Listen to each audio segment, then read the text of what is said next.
Oi, tudo bem, pessoal do oitavo ano? Eu sou o professor Sérgio e hoje a nossa conversa é sobre estratégias e táticas nos esportes. Vamos embora? Bom, gente, então hoje o papo é sobre estratégias e táticas nos esportes, como eu acabei de dizer. Mas antes de falar de qualquer esporte, pensemos numa situação generalizada. Bom, num confronto entre duas equipes, qual é o objetivo em comum entre elas? Aliás, eu posso melhorar a pergunta. Como que a gente faz se os dois querem a mesma coisa? Ou seja, ambos querem vencer. Bom, você sabe o que é estratégia? Você sabe também o que é tática?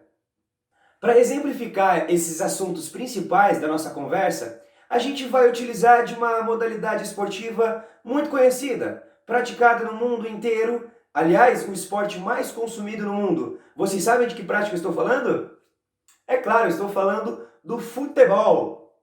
Será que o futebol sempre foi jogado da maneira como nós conhecemos? Bom, para responder essa reflexão, a gente precisa voltar um pouquinho no tempo. Calma, vocês também podem voltar um pouquinho no tempo e pensar nos conteúdos que foram estudados no sexto ano.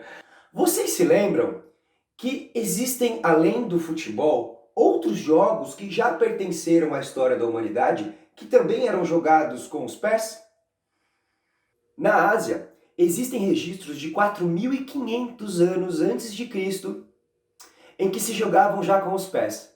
Japão, China. Vindo aqui para a Europa, existem registros antigos também na Alemanha, na Itália, até 1863, na Inglaterra, onde se configurou aí o futebol da maneira que nós conhecemos hoje. E ele foi adaptado de uma outra modalidade inglesa, o rugby, que aliás é jogado com os pés e com as mãos.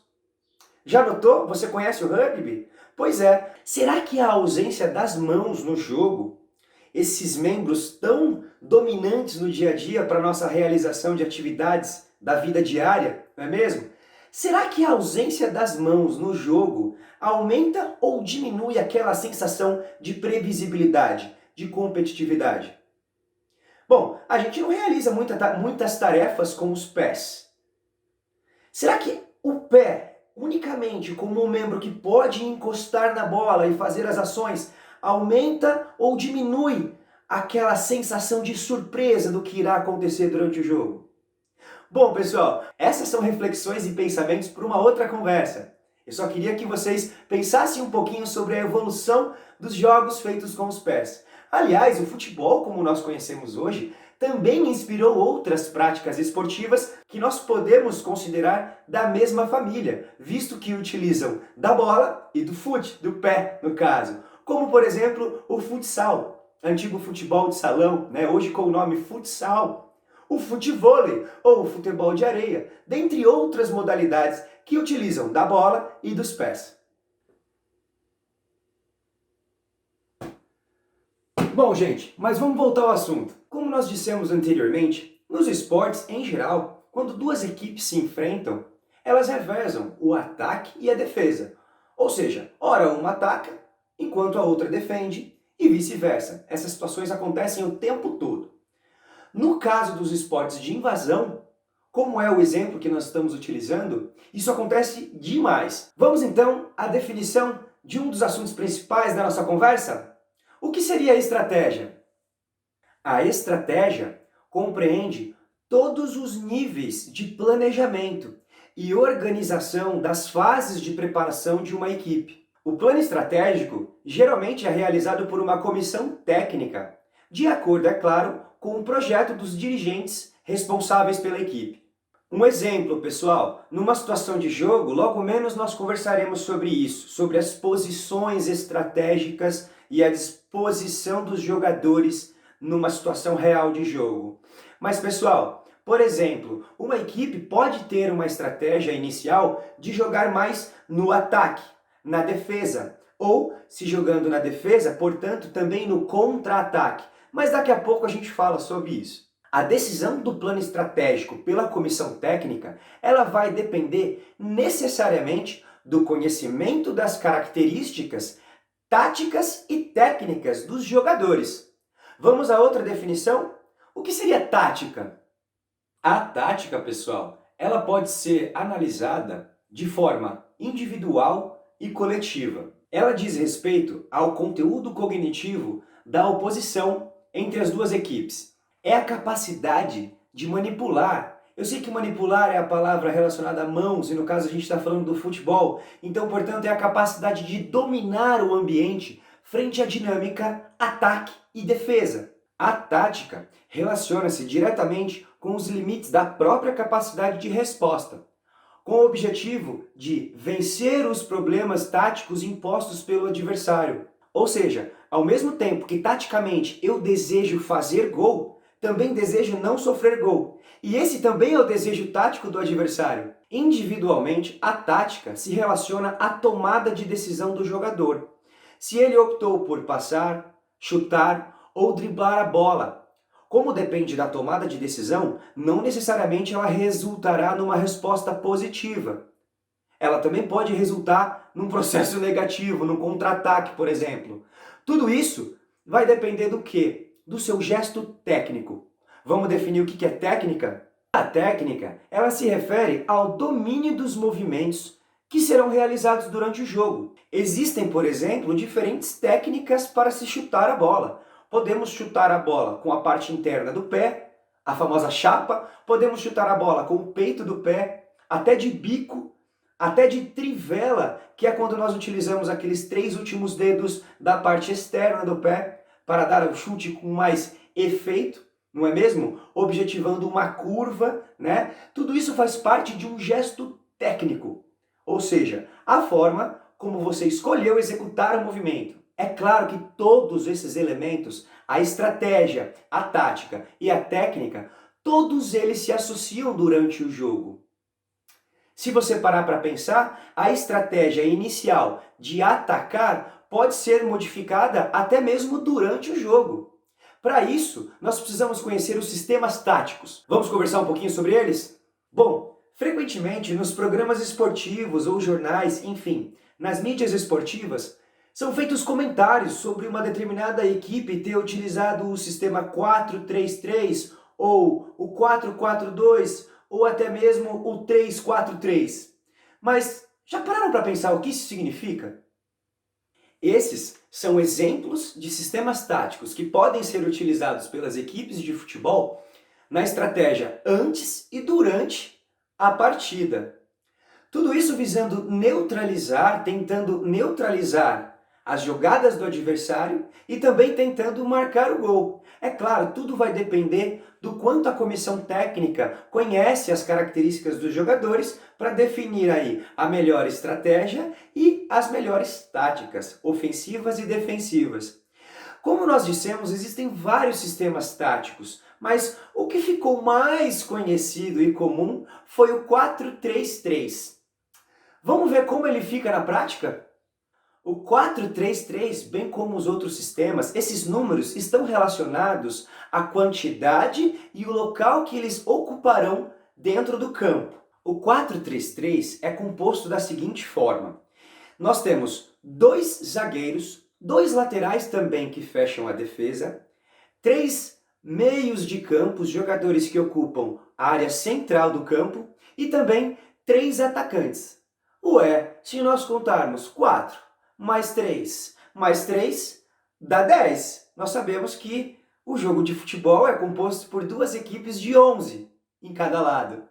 É claro, pessoal, o goleiro permanece dentro do gol. Não existe variação tática para o goleiro. É claro que às vezes ele se ausenta da área de defesa para defender ou para responder uma ação ofensiva do adversário, mas em geral, taticamente, ele está disposto sempre no gol. Mas tudo isso fica mais fácil de ser entendido se nós enxergarmos na prática. Vamos lá? O sistema 4-3-3 é composto, como nós dissemos, por 2 zagueiros à frente do goleiro. Fechando as laterais defensivas, nós temos também os 2 laterais. Na posição central do campo, nós temos ali aquela triangulação dos 3 jogadores ali no centro, ou os 3 meios de campo, e também os 3 ocupando a área ofensiva, fazendo ali a ação de ataque. Vocês podem perceber que 2 atacantes estão posicionados mais nas laterais e um mais na posição central. É o famoso centroavante. Tradicionalmente, o centroavante é aquele atacante presente sempre na área, apesar de atualmente algumas formações táticas atribuírem outros papéis para esse jogador. Então, como vocês podem notar, no sistema 4-4-2, nós detemos de 4 jogadores na defesa, 4 jogadores se posicionando na área central do campo ou no meio do campo e 2 jogadores ocupando a área ofensiva ou a área defensiva do adversário. Esses 2 atacantes, posicionados à frente, no sistema 4-4-2, frequentemente executam uma função tática conhecida como falso centroavante, também conhecida como falso 9, ou seja, frequentemente esse atacante das laterais ocupa também a área de defesa do adversário, e a intenção é justamente confundir a marcação do sistema tático que também está ali posicionado para se defender. Como também dá para se notar, o aumento de jogadores na posição central do campo sugere uma maior posse de bola. Isso nos faz pensar que, de repente, a alteração para esse formato de sistema durante o jogo pode significar a intenção do técnico ou da comissão técnica de valorizar a posse de bola se o resultado do jogo por hora estiver favorecendo a sua equipe. Quero dizer, se for interessante para ela manter longe a bola da sua área defensiva e, com o meio do campo mais povoado, maiores são as chances de criação de ações ofensivas, ou seja, de ataque.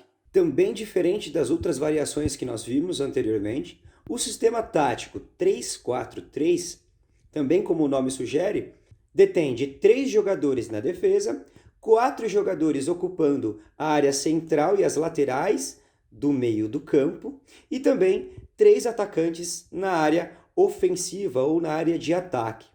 Vocês podem perceber que pela quantidade de jogadores do centro do campo para frente, nós temos uma característica nesse sistema que é uma característica mais ofensiva.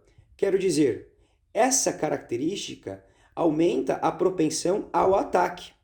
Ao mesmo tempo, imagino que vocês concordarão comigo, ao mesmo tempo que numa decisão tática errada e numa execução de um gesto técnico não preciso, toda a estratégia ofensiva é colocada em xeque, visto que também o posicionamento tático da defesa nesse sistema está com um jogador ou menos. Quero dizer, a defesa está exposta. Nessa formação, os jogadores têm que ter plena consciência de seu papel ofensivo e defensivo para evitar essa exposição demasiada da defesa. Bom, pessoal, vocês puderam observar que todos esses elementos que nós viemos conversando até agora, tanto a estratégia, a tática e a técnica, eles se associam completamente durante a realidade do jogo. A estratégia pode e deve ser alterada se o sistema tático não for eficiente. O adversário também tem as suas estratégias e sistemas táticos pré-estabelecidos. Portanto, a técnica, se bem executada, favorece a quem planejou no sistema tático. No entanto, um gesto técnico mal executado, uma má reposição para o goleiro, seguida de uma retomada de bola do centroavante adversário, pode colocar todo o sistema tático em xeque que anteriormente havia sido preparado na forma de estratégia. Eu espero que vocês tenham entendido esses elementos que tratam de estratégias e táticas nos esportes, especialmente no esporte de invasão, que no nosso caso o exemplo foi o futebol. Eu sei que nas condições que nós estamos agora, fica um pouco difícil de nós praticarmos qualquer esporte coletivo, não é mesmo? E também sei que não necessariamente você aí na sua casa tem uma bola. É claro que dá pra gente confeccionar uma bola, seja de meia ou seja de papel e fita. Mas vocês já ouviram falar no futebol de tampinha? Ou no futebol de peteleco? Convido vocês a pesquisarem um pouquinho sobre essa brincadeira, que é parente próximo aí do futebol de botão, mas um pouco diferente. E quero saber, Você acha que nessa brincadeira, nesse jogo, dá pra gente colocar em prática alguns elementos estudados nessa conversa? Como, por exemplo, estratégia, técnica, tática? Será que é possível associar esses elementos numa brincadeira? Galera do 8º ano, eu espero que vocês tenham curtido esse bate-papo e espero que tenha ficado claro todos esses elementos da nossa conversa. Até a próxima!